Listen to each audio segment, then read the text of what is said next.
How to fix iPhone cannot connect to Wi-Fi. Hey everyone, welcome back to the channel. If you are new here, don't forget to hit the subscribe button and turn on the notification bell to not miss any updates.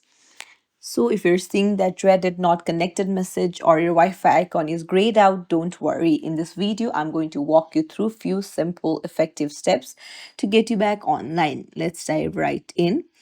So the very first thing we're going to try is a quick network refresh. This is often the simplest fix and can resolve many temporary glitches.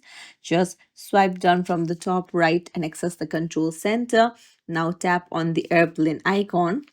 Wait for a few seconds and then you will need to toggle it off. So this forces your iPhone to disconnect from all networks including Wi-Fi, and then your iPhone will now attempt to reconnect to available networks. Check if your Wi-Fi is working. Often this simple refresh is all it takes. If you're still having problems, then go to settings, find your Wi-Fi, and then tap on the eye icon. Tap on forget this network.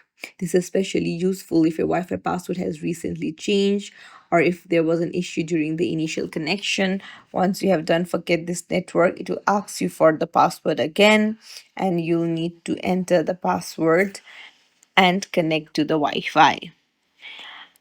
If this doesn't help, then it may be a problem in the router, so you can contact your internet service provider as well. So try restarting your device and also try restarting your router before you do that. I hope one of the solution helps you out. If it did, don't forget to like the video and subscribe to our channel. Thank you for watching.